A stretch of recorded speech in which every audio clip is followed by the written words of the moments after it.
Hello বন্ধুরা, কেমন আছেন আপনারা সবাই? আশা করছি আপনারা অনেক অনেক ভালো আছেন। আজকে আমি আপনাদেরকে দেখাবো একটি 12 ভোল্ট ব্যাটারি। এটা আমি নিজে ঘরে বসে তৈরি করেছি। আপনারা চাইলে আমার ভিডিওটি ফলো করে এরকম ব্যাটারি তৈরি করে নিতে পারবেন। তাহলে চলুন শুরু করা যাক আজকের এই ভিডিওটি। আমি সর্বপ্রথম কিছু ব্যাটারি সেল নিলাম। এগুলো হচ্ছে 3.7 ভোল্ট লিথিয়াম আয়ন ব্যাটারি। আর এটার মডেল নাম্বার হচ্ছে 18650। আর প্রত্যেকটা ব্যাটারির ক্যাপাসিটি 2000 mAh, 2000 mAh ক্যাপাসিটি করে প্রত্যেকটার ক্ষমতা। আর এই ব্যাটারিগুলোকে প্রোটেকশন দেওয়ার জন্য আমি ব্যবহার করছি 3S BMS বোর্ড। এটাকে ব্যাটারি ম্যানেজমেন্ট সিস্টেম বোর্ডও বলা হয়। আর এটার মাধ্যমে আমাদের ব্যাটারিগুলো সুরক্ষিত থাকবে এবং কি প্রপারলি চার্জ এবং কি ডিসচার্জ হওয়া থেকে রক্ষা করবে। তো আমি এখন সর্বপ্রথম 4টি ব্যাটারিকে একসাথে সংযুক্ত করে কস্টিউবের মাধ্যমে আটকে নেব।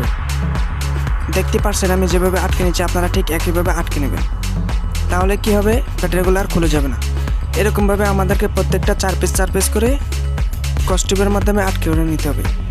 তো দেখতে পারলেন যে আমরা খুব সুন্দরভাবে সবগুলো ব্যাটারিকে কস্টিউবের মাধ্যমে আটকে নিলাম। তারপর দুইটা সেলকে একসাথে সংযুক্ত করে আবারও আমরা কস্টিউবের মাধ্যমে আটকে নেব।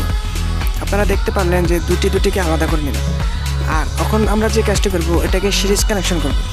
দুই সাইডে আমরা দেখতে পাচ্ছেন প্লাস, মাঝে মাইনাস।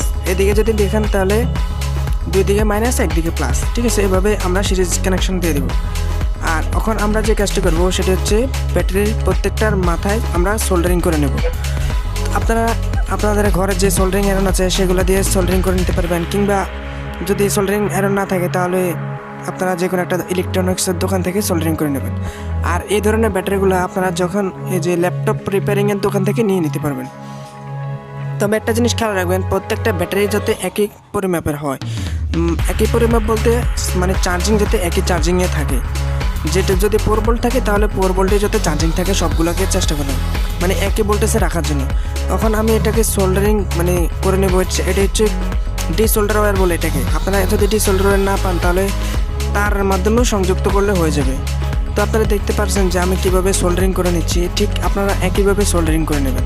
তাহলে কি হবে, আমাদের যে ব্যাটারির যে লাইফ টাইম এটা অনেক লং হবে এবং কি ছোটোখাটো শর্ট সার্কিটের কারণে এটা নষ্ট হবে না। আর আমি যে BMS বোর্ড ইউজ করেছি এতে তো শর্ট সার্কিট হওয়ার তো কোনো সম্ভাবনা নেই। তো এখন আমরা সিরিজ কানেকশন করব প্রত্যেকটি ব্যাটারিকে, দুটিকে একসাথে করে এবার সিরিজ কানেকশন করবে। ঠিক এভাবে আমি যেভাবে করছি ঠিক একইভাবে করবেন, তাহলে হয়ে যাবে। আর আপনারা যদি এতগুলো ব্যাটারি না লাগাতে চান তাহলে কোনো সমস্যা নেই, আপনারা আরও কম ইউজ করতে পারেন। আপনারা চাইলে এখানে 3 সিরিয়ালের মাধ্যমে হয়ে যাবে। আমি তো একটু ক্যাপাসিটি বেশির প্রয়োজন, সেজন্য আমি এখানে অনেকগুলো ব্যবহার করলাম, প্রায় 24 পিস ব্যাটারি ব্যবহার করলাম। আপনারা চাইলে 12 পিসও এটা করতে পারবেন। তো দেখতে পাচ্ছেন ব্যাটারিগুলো আমাদের কিন্তু প্রত্যেকটা ফুল চার্জ আছে এই ব্যাটারিগুলো, যার কারণে এখানে 14 ভোল্ট দেখাচ্ছে। ঠিক আছে, এটা 12 ভোল্ট হলেই হবে, এটা কিন্তু 14 ভোল্ট থাকবে না। এখন আমাদেরকে যে কাজটি করতে হবে সেটা হচ্ছে BMS ফিটিং করতে হবে। আর এই BMS বোর্ডটি আমরা ডাবল সাইড টেপের মাধ্যমে এক সাইডে সংযুক্ত করে নেব, যাতে পরবর্তী সময় কোনোভাবেই খুলে না যায়। আপনারা যদি ডাবল সাইড টেপ না পান তাহলেও কোনো সমস্যা নেই, আপনারা কস্টিউবের মাধ্যমে আট করে নিতে পারবেন, তাহলে হয়ে যাবে। আর এখানে বাড়তি অংশটা আমি কেটে নিলাম। এখন আমি যে কাজটি করবো সেটা হচ্ছে দুটা যে ডাবল সাইড টেপের উপরে প্রান্তটি খুলে লাচার দিকটা আমি এখানে লাগিয়ে দেবো। আর এটা কিন্তু অত্যন্ত শক্ত হয়ে আটকে থাকবে, এটা আর কখনো খুলবে না সহজে। তাহলে আমাদের BMSটি ফিটিং করা হলো। এখন আমাদের মূল হচ্ছে ডায়াগ্রাম। আপনারা অলরেডি স্ক্রিনে দেখতে পাচ্ছেন, এটি হচ্ছে সেই ডায়াগ্রাম। আপনারা ওই ডায়াগ্রাম মোতাবেক সোল্ডারিং করে নিলেই কাজ হয়ে যাবে। আশা করছি আপনারা এটা ডায়াগ্রামটি দেখে সুন্দরভাবে কাজটি করে নিতে পারবেন। আর এখানে যে ডায়াগ্রামের মধ্যে যে রাউন্ড শেপের মধ্যে যে লাল কালি দিয়ে যেটা চিহ্নিত করা আছে, এখানে আপনাদের যে কাজটি হবে সেটি হচ্ছে চার্জিং ইনপুট এবং কি ভোল্টেজ আউটপুট, এটা একই নেন। আপনারা চাইলে এখান থেকে চার্জিংও দিতে পারবেন এবং কি ভোল্টেজটা আউটপুটও একই পোর্ট থেকে হবে। এই যে P মাইনাস P প্লাস এখান থেকে। আর এই যে B মাইনাস হচ্ছে ব্যাটারি টার্মিনাল মাইনাস এবং কি এই যে B মাইনাস তো ব্যাটারি মাইনাস এবং কি B প্লাস হচ্ছে ব্যাটারি প্লাস। আর এই যে B2 হচ্ছে আমাদের এই যে ব্যাটারি টার্মিনালের যে লাইনটি, সেটা এই যে আমি এখন সোল্ডারিং করে দিলাম। আর B1 এটা কিছুক্ষণ পরে আমি সংযুক্ত করে নেব। তো এইভাবে স্টেপ বাই স্টেপ আপনারা কাজ করলে আশা করি সফলতা পাবেন। আর যদি এরকম আরও ইন্টারেস্টিং ভিডিও পেতে চান তাহলে কিন্তু অবশ্যই ভিডিওতে একটি লাইক করে কমেন্ট করে জানাবেন কী ধরনের ভিডিও চান। এখন আমি যে কাজটি করছি সেটা হচ্ছে B1 ব্যাটারিটি সংযুক্ত করছি।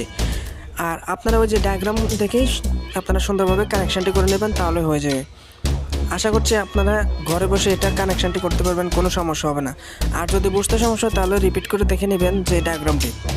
তো আমাদের এখন কিন্তু প্রত্যেকটা ব্যাটারির কানেকশান দেওয়া কমপ্লিট হয়ে গেছে।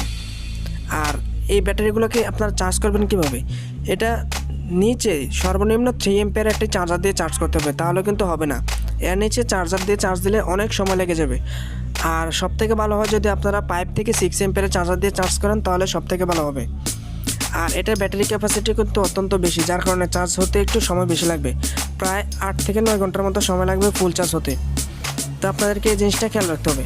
আপনারা যদি 5 এম্পিয়ারের চার্জার দিয়ে চার্জ করেন, তাহলে 5 থেকে 6 ঘন্টা সময় লেগে যাবে ফুল চার্জ হতে। আর এটার ব্যাটারি ব্যাকআপও ঠিক এরকম 5 থেকে 6 ঘন্টা। যে কোনো ইউজে এটা বেরি করবে যে চার্জিংটা কীরকম থাকবে। তো আমি এখন এই যে একটা ডিসি সকেট নিলাম, এই ডিসি সকেটের মধ্যে হিটসিং টিপ দিয়ে আমরা দুটি তার সংযুক্ত করে নিলাম, লাল এবং কালো। আর এই লাল এবং কালো তারটি আমরা মূলত এই যে চার্জিং ইনপুট এবং কি পাওয়ার আউটপুটের জন্য ব্যবহার করব। এখন দেখতে পাচ্ছেন আমি এই যে লালে লাল কালো কালো সোল্ডারিং করে দিচ্ছি। পি মাইনাস হচ্ছে পাওয়ার মাইনাস এবং কি পি প্লাস মানে পাওয়ার প্লাস বা লাল। এই পাওয়ার এই জ্যাকের মাধ্যমে কিন্তু চার্জিং হবে এবং কি এই জ্যাকের মাধ্যমে কিন্তু ভোল্টেজটা আউটপুট হবে এই ব্যাটারির। তো এখানে আমি দুটো ক্লিপ নিয়ে নিলাম, এটা আমি নিজেই তৈরি করেছি। তো আপনারা যদি না চান তাহলে কোনো সমস্যা নেই, মানে আমি আপনাদেরকে দেখানোর জন্য যেটার ভোল্টেজটা আউটপুট হচ্ছে সেটা করছে আর কি, এজন্য আমি দুটো ক্লিপ লাগিয়ে নিলাম। আর আপনারা জানেন আমি কখনো ফেক ভিডিও বানাই না, আমার প্রত্যেকটা ভিডিও রিয়েল। আমার চ্যানেলে প্রায় 100টির উপর ভিডিও আছে, আপনারা চলে ওগুলো দেখতে পারেন।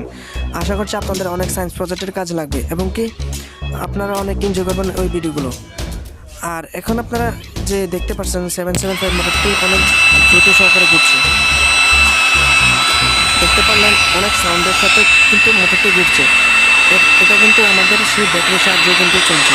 আমরা যে ব্যাটারিটি তৈরি করলাম এটা ফোন এটির মাধ্যমে।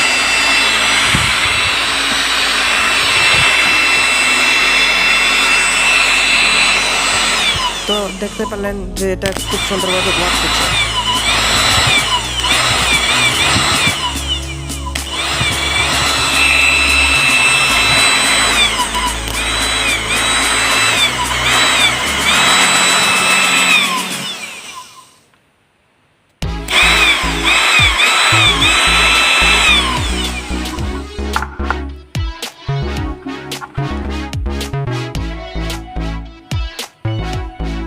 আর যদি আপনারা চান তাহলে আমি একটি 12 ভোল্টের লিড অ্যাসিড ব্যাটারির বক্স কেটে আমি এটার একটি বক্স তৈরি করব।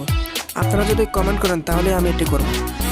আর কী ধরনের ভিডিও চান তা অবশ্যই কমেন্ট করে জানাবেন। আজকের মতো ভিডিওটি দেখার জন্য আপনাদেরকে অসংখ্য ধন্যবাদ। আর আমি যে পূর্ববর্তী যে ভিডিওটি আপলোড করেছি সেটি হচ্ছে একটি চার্জিং অ্যাডাপ্টার বা অ্যাডজাস্টেবল ডিসি পাওয়ার সাপ্লাই। আশা করি আপনারা ওই ভিডিওটি দেখবেন। আপনারা ওই ভিডিওটি দেখলে আপনারা এই অ্যাডজাস্টেবল পাওয়ার সাপ্লাইয়ের মাধ্যমে চার্জ করতে পারবেন। ধন্যবাদ আপনাদেরকে ভিডিওটি দেখার জন্য।